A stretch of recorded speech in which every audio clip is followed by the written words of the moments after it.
We're going to make the best use of our time. Well done. That was good. If you want to sit in order, please do. Just so orientate people. Maybe Scott at the left, then Katerina, John, Frankie, and Mina. That helps us out. If you sit roughly in order, and then the audience knows where you're at. Let's see, Scott, Katerina. There we go. Thank you very much. Excellent. Well, welcome everybody. You don't need a sort of a tee up from me in terms of how important this is in terms of implementation, what's going on in the COP and what we're doing here. What I think is fascinating about our panel, and we're biased obviously, is that buildings are fascinating at the building scale. They cut environmental performance, nature positive pieces, the materials. Whenever we're not outside, we're in one. There's such a huge human element, and then it's the urban scale as well. So what we're going to do is do a short intro round, and then we're going to dive into the building scale, the investing in it, and then the policy environment in order to make that happen truly globally. And then we're going to do a short fire finishing round. So that's our stuff. So what I would like to do as a sort of a quick intro, and we'll start at Scott and come down this way, is like what you do, what's your role in the topic that we've got here, and where in the world your buildings are located. And then the short question is like, what are you finding really exciting in the industry right now from where you see it? Yes, good afternoon. Great to be here with you. Scott, too. I lead sustainability for Trane Technologies. We're one of the world's largest cooling companies, providing cooling primarily for commercial spaces. We also cool fresh food and vaccines as they traverse the world, 141 countries. We have operations around the world. And one of the things that I find exciting right now is that we finally have solutions deployable and being deployed that we have sort of waited on, which is some of my points that I want to make later when we get into the discussion, because I think we've waited long enough for the future, and we're there now. And so I think this COP in particular is acknowledging that it's time for action and implementation, and we have the things now that we can begin implementing. So it's exciting. Thanks so much. Katerina. Hi, everyone. My name is Katerina Papavasileiou. I work for a global investor. I work in the real estate team. We invest in regeneration projects and in residential and commercial as well. And so I head up the sustainability, and we have big commitments, and also we're making progress on our sustainability agenda. Great. And my name is Jon Johnsen, or Jon Johnsen, maybe easier, and I'm the CEO of PKA Pension Funds, one of the largest, or the largest labor market pension fund in Denmark, and we are a big real estate investor, of course, also, but mainly in Denmark. And what I find exciting right now is that we see that some of the solutions, I totally agree with Scott, that this is something now we can actually do these investments, and when we do our constructions and everything, and we do the investments, we can see that some of the things that we can invest in can actually lower carbon emission, also protect nature, also in the way that we lay out that we do with our buildings. So we try to sort of embrace nature in the way that we set up, the small cities and small areas that we invest in. Great, thank you. Frank. I'm Frankie Muskovic. I'm the Executive Director for Policy at the Investor Group on Climate Change, and we represent all of Australia's major pension funds as well as global asset owners and managers. Our membership has over 5 trillion in assets under management in Australia and over 35 trillion around the world. So we own a lot of buildings, both in Australia but also well across the world. I've worked in buildings policy for 15 years or more, and what's been really exciting to me is, the technology is there to decarbonize buildings, and what has excited me about the pace of change in Australia is that we're just sort of cracking on with that. So institutional property owners know what they have to do, and they're getting on with it. They're getting gas out of their buildings. Finally, we're starting to see bans on gas connections for new buildings, which we should have done a long time ago, but it's great to see that progress.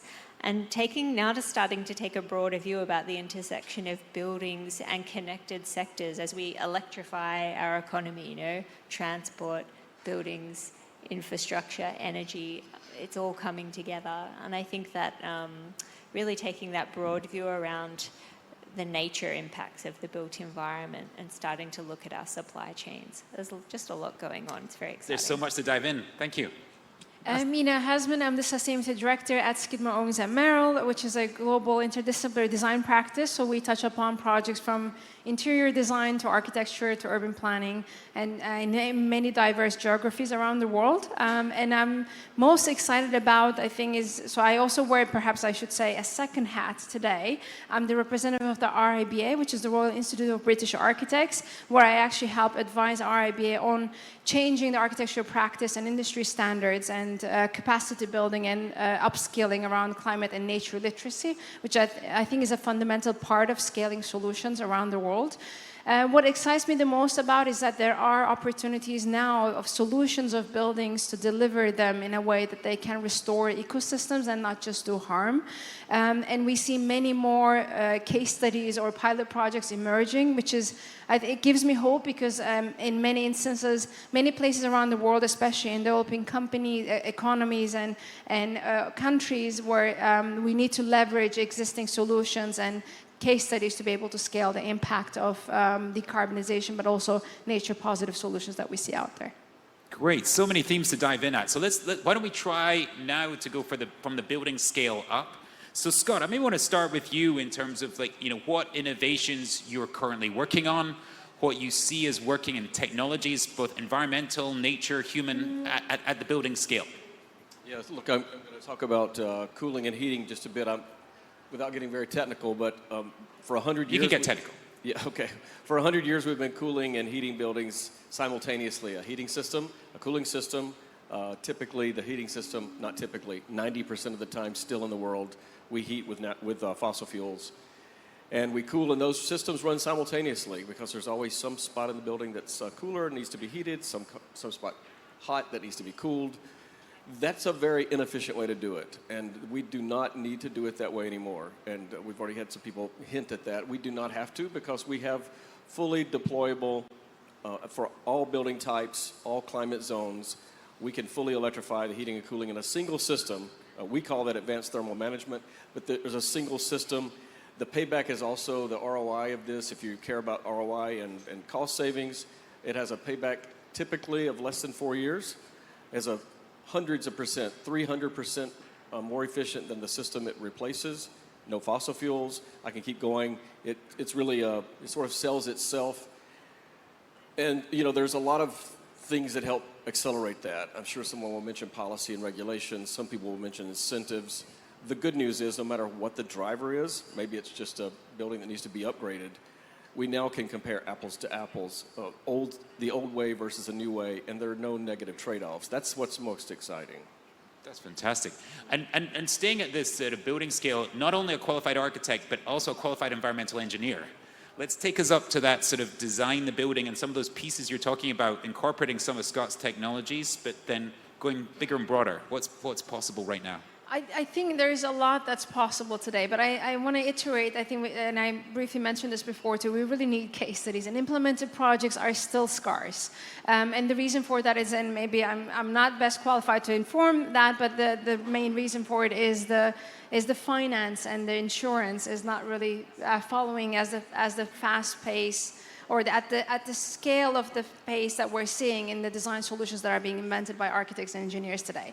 But I think maybe just to help answer also the question before, what I find most exciting is about these solutions that exist out there, from whether it's cooling, heating, but also most importantly, bio-based materials, because I think embodied carbon impact is inevitable in all when we talk about decarbonization of the built environment sector at scale, beyond especially the buildings. And so what excites me the most about this availability of the bio-based materials that can be incorporated not only in the buildings but also in the infrastructure, in the sort of hardscapes of the urban fabric. I think that can enable us not only to decarbonize the cities or the built environment, at pace, but also incorporate some nature-based solutions, because a lot of these bio-based materials are, as the name says it, they are coming from natural elements, so really replacing what we typically see today with the Portland cement concrete with the algae-based concrete, for example. So those are the elements that I find most exciting as potential solutions that can help scale the impact that we can see today. And can you maybe bring the one to life? Like, is there a building where you've been asked to do that? And what happened? We have, at SOM, we've been investing in this research, and I still call that research even though we believe that it can be built tomorrow. It's a very feasible study that we've been investing, but we have not had the funding yet to really test it in real life. But there is this research piece called Urban Sequoia, as we called Urban Sequoia. We believe that buildings can act like trees and absorb carbon from the atmosphere. As crazy as this idea sounds like, it is very much the first and foremost solution, the outcome of this research is about building intelligently, leveraging existing technologies, existing systems, but doing them more creatively, intelligently, which we can reduce buildings' carbon emissions by 90% by just doing smart building today with not new technologies, but with existing already for the last few decades. And then leveraging bio-based materials. So bio-based materials in our investigations can reduce a building's embodied carbon emissions by up to 40% in a 40-story building. And then later on, we'll layer in the new technologies of direct air carbon capture and so forth to be able to get there. But it's just that, that one research piece is the only one that I'm aware of where we have tested the viability of a So it needs to be bio-based deployed. materials. So It needs to be employed. and maybe yes. it needs a business case. So back to you, Scott. Is there a building that you can tell us about with this under 4-year payback, 300%? Like, what's an example there? We can blend this business case live in the room. Oh, we have many. I mean, I have many case studies. You can see them on our website. We're posting them all the time, especially in Europe. There's a lot of them in Europe right now. We're deploying them in the Americas as well as APAC. So there are a lot of examples. They're on the website. And each of them is a bit different in terms of the building type, in terms of the location of the building. That's all on purpose so that we can showcase that these solutions work. There's a lot of myths out there about what works, what doesn't, what's the payback. And so we're showcasing buildings of all types to make that point. Okay. And, to the point about design is really important. Future building designs can incorporate all of the great things that we're hearing about. But 75% of the buildings that exist today will still be with us in 2050. And those buildings need to be upgraded. We can't decarbonize the built environment without focusing on retrofitting what's there. Yeah. John, you want to pile in? And also, you've been asked for finance already, so go for it. Yes. I think actually we're discussing two different things. One thing is to take existing buildings and, normal constructions and lifting it up, hiring the standard. And what we as a pension fund can do is that we try to aim for the highest gold standards. We have sort of a rating system in Denmark, and all our buildings we try to lift them to the highest level. And we use some of the things that Scott can provide. And then we have another issue is how do we invent new materials, new standards that we can use in constructions, which is something different. And I also see a pension fund like ours, we have to also do some experiments and work together with, new designs, think innovatively, even though we don't know whether it's going to last for the next 50 years, which is, our investment horizon. So that's all separate problems. So I think also you have to sort of split the discussion, what is new and innovative, and what is then, standard, it's just an investment, payback in 4 years' time. I'm happy to do that, Scott, I promise. Yeah, and Frankie, you wanted to build on that quickly.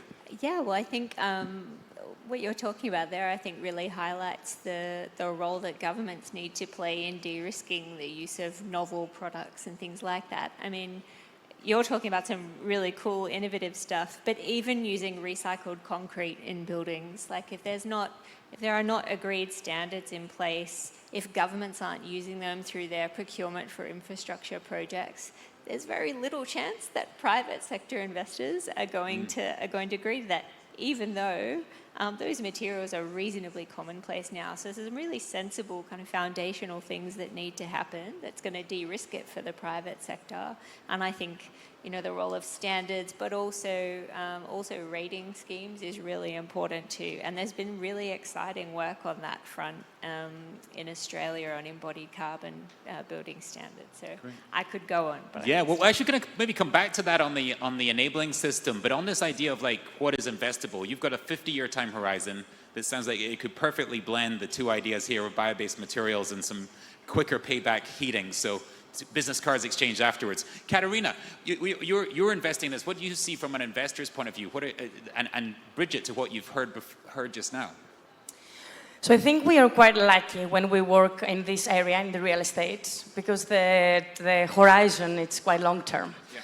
And the best buildings and the best places are the places that people will continue to come and live and work and linger and play. So if you don't create a place or you don't invest to create a place that actually draw people, then you will fail. I think what is really important when, in terms of financing more high ESG and high sustainable places, it's actually try to understand what is the risk of not doing so. So understand what's the risk if you don't create or you don't invest in the best buildings that you have, if it's not the most efficient building. What's the risk if you don't look the infrastructure around creating your climate resilient place? What's the risk if you don't take into account the social value and the impact of the community? Because we talk a lot about nature positive design, but we need to think that it's not just a word. This links to the health and well-being and the quality of life of the people who will use the place. So it's really important what we do. Before we invest, we do have our due diligence. We try to understand what's the cost to decarbonize a building. We use the standards, the CREM or UK IGCC or the new UK, because most of our portfolio is in the UK. So we try to understand what's this investment that we need to do in order to decarbonize the existing portfolio, which actually is one of the biggest challenges that we face, especially in the residential area.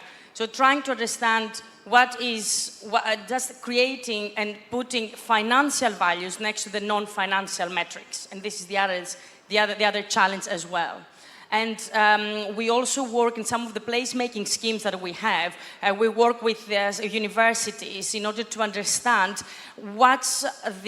how much money we save the NHS and the health cost if we actually create places who are healthy and places who have integrated nature and biodiversity. So this is another way of trying to put some financial value next to something that currently it's not so easy to quantify. And the sort of patient outcomes are then improved. Is that right, in the NHS example? Is that right? Yeah. So it's how much you save in cost, on health cost, if you incorporate nature or if you create a place which is safer, because it's not only the nature, it's also how you create a place that it's safe and it's not overheat. You are comfortable and it's cooling, or you're comfortable to walk around. So we just try to quantify that. And Mina, you'd I just wanted to build on. I think she's touching upon something really important, because it's not enough that we only look at what's directly impacted by the decisions we're making today, and it's the upfront cost. It's at the top of everyone's agenda. But not only that, but also what the impact of those decisions have to other elements of like health and well-being and many others, but also long term. I think in the industry we're suffering, at least from my humble opinion, in the construction industry, we're suffering because we're making short-term decisions. We're only making decisions based on what's going to be good for tomorrow, but not for the very long term. And I think once those longer-term thinking is implemented into the decision-making process, we'll probably make decisions very differently than we're doing right now. So have any of you as investors pulled these two things together that feels like the financial return of a Scott's Trane Technologies mixed with a bio-based materials mixed with your health and nature outside? It feels like a long-run investor can call that through, and I know we're going to need some enabling nudges shortly. But yeah, if you've got two examples here of like, this is what we ordered, this is what we paid for, this is what's happening now. So this panel is great because it links. Yeah. It shows the complexity and how many stakeholders the built environment has, and who needs to collaborate, and all the asset life cycle or investment life cycle. So we we work with pension funds, right? We work with pension capital, and we also at the same time we manage and we direct resources and we invest in construction and developments. So trying to get specific metrics and outcomes in each one of these stages of the investment life cycle, I think that's where is the key. And also the most important thing is not about, for example, we have really stretched targets around embodied carbon and whole life cycle carbon. The problem is not the materials are there, all right? The problem is how you scale this and how instead of having it in one or two buildings, you actually have it in the whole of your portfolio. So you've got, even if you have the buy-in for pension funds, and then you have the solutions from the engineering, or they have incorporated the design, how you scale that, this is where it needs a completely different approach and maybe a completely different mechanism. Because if you have the insurance, which is not buy-in, and it's really difficult to probably insure your new building, it needs a different framework in order to scale up and see this huge change. Yeah, just two perspectives. The first is that we have taken all of our buildings that we have invested in, and then we have looked at it, and then we have tried to move them up to the highest possible level, following the sort of the standards that are set out in Denmark. So we have invested in solar panels on the roofs and all different kinds. Cooling is not so much a problem in Denmark, it's more heating. So, of course, also how can you isolate the buildings and all of that? Yeah. Yeah, I know you do both. I know, Scott, I know. And that's because our investments are not, for next year or in 2 years' time. It's a long-term investments, like you say, patient capital. And then also in the Danish regulation now, there is sort of a set standard for, new buildings. We should at least, the carbon pressure could be this or that and so on. We also try to follow the highest standards when we do new investments. Because as you say, it's important not only for now, it's important in the future. And we want, people to live in our buildings. We rent out apartments to people. That's sort of, when we do our investments in real estate, that's our main investment priority. And they want to live in buildings that are green and they feel healthy and they feel they're part of of society, not just now, but also in 10 and 20 years time. And it's really important that we invest in buildings that can stand for a long period, because the construction of the building in itself is a large portion of the carbon emission when you do constructions, right? And so you were talking about it from the investor and it's a long time horizon, and you went to standards as well as sort of how do we really scale this? Not again a double qualified here. Property Council now on the investor side.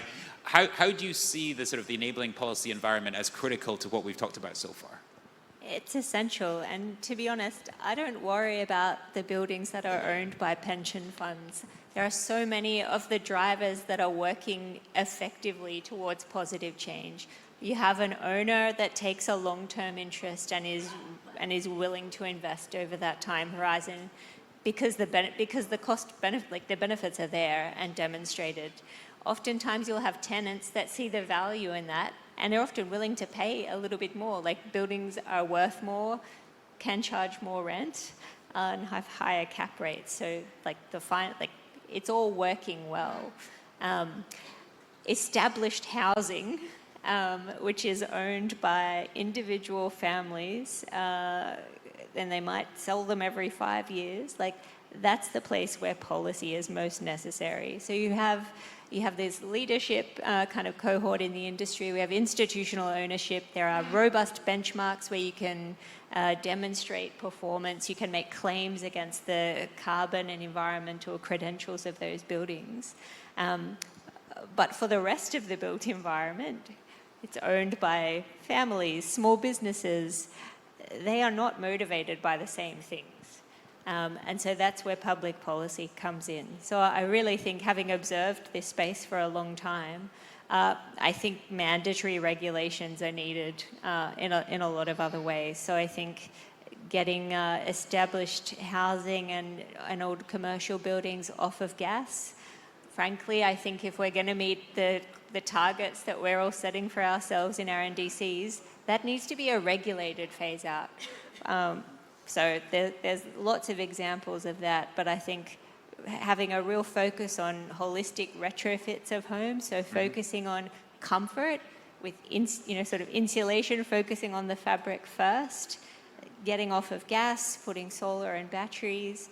There are great economic outcomes, but because of the upfront cost barriers for homeowners or to do that, like you need different policy interventions to drive that. And based on the last 20 years, I'm not at all convinced that will happen unless there are very strong policy drivers. The pension funds get it, but unfortunately you don't own the whole world's buildings.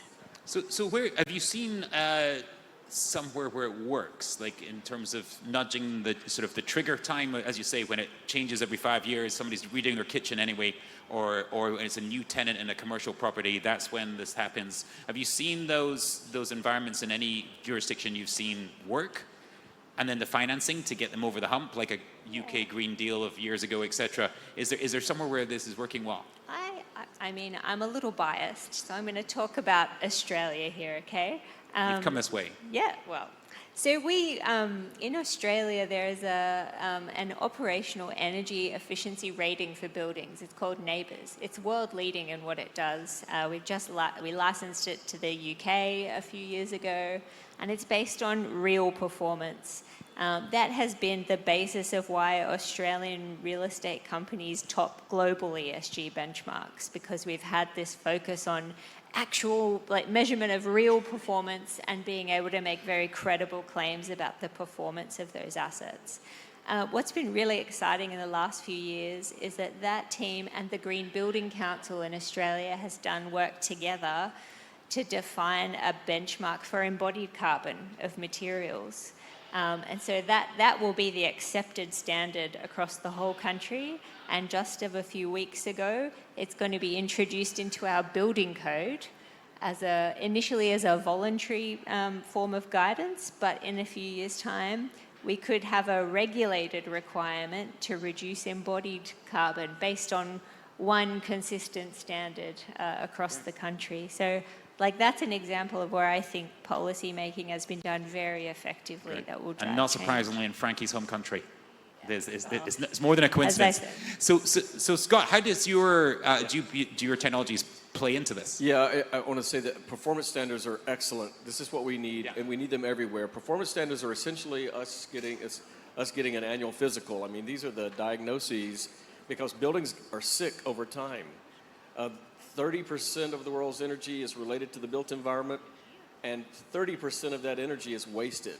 Nowhere else in our life are we okay with wasting as much money as we're wasting. If we just want to take it on the money side, are we wasting that much money and are okay with it? You wouldn't want to waste 30% of your next paycheck, but we're okay with it in buildings. The way to not do that is to first have a standard about how's the building performing, because from that, we get a diagnosis that shows us exactly what we should do to make the building perform as designed, or at least better, no matter the age of the building. New buildings, nearly new buildings, as well as very old buildings, all need a performance standard that insists and evaluates how the buildings are performing. Yeah, and Mina. I just wanted to add, I think what Frankie talked about before is something that we're trying to replicate in the UK with the UK Net Zero Carbon Building Standard, which looks at operational energy and operational carbon as well as embodied carbon emissions, and we're working really hard to implement it with the government and the building regulations, because I think standards, to touch upon what Scott just mentioned, is really important to understand what good looks like, because in most instances people are not even aware of what good looks like, and then that's why they're okay with wasting that money, because they're not even realizing that they're wasting that money. And I think that's why the framework standards and rating systems and so forth are really important to be implemented, ideally not as voluntarily, but also as part of the regulations moving forward. I was just going to say that I haven't been in a panel yet where we've gone this long and not mentioned AI, so I will now. Go for it. There may be another way around this now. I mean, if we can talk about the optimism of AI and the promise of AI, there may be a way around this, to your point. And that would be, let's automate some of it. So it takes our behavior and slow actions out of the equation and let's let AI, which we can do now by overlaying it with a building control system, and an AI like BrainBox can actually begin to adjust the system, learn the building, and save up to 15% of the energy that's being wasted just by overlaying AI, not really upgrading the system. That's really exciting about where AI could take us. And since you've mentioned it, like the suit is broken now. On the investor side, how are you looking at how AI plays into portfolio optimization, building optimization, more? Actually, as an investor, it's the big loss is churn. It's not so much, energy or all of that. So we use AI to predict why people move or not move. So that's why we use AI right now. We are collecting a lot of data now in all our buildings. All buildings have a separate digital sort of fingerprint, so we can watch it from the main central of all our investments that overview all our assets. And we're starting to use AI. I'm sure that's gonna teach us, what to do and not to do, and is the door open in wintertime or not? Is it closed, and so on? And we can use AI to view on that, because I think it's also in all the small things that you can save cost and you can save the environment. Katerina, do you want to add in? AI. And I also do where you're AI. putting your money. So the thing is, I'm laughing because real estate is an industry that they're not very, the data that we have available, it's not so credible, and we have lots of data gaps. So I think where AI could probably help us is tracking and filling some of these data gaps, probably, or help us understanding the risk that the portfolios have because of the climate change, or what would be the loss of value or the productivity loss in different cases. I think this is where I see that it will be quite valuable to just get a better picture and visibility around the risk. And visibility is really, really important to direct finance to a more sustainable portfolios. So maybe we've dived in now at the building scale, the investing at scale, and then the enabling policy environment that's so needed here. Maybe a couple of quick fire questions to complete us here. I mean, what do you think is needed in the geographies you work in most to really get to this, what feels like a magical blend of bio-based materials, impressive design that almost like people want to be in for a long time, this breathable building that's healthy, that's efficient, and it's to standards, sort of like, what do you think is needed most in each of those geographies that you're in?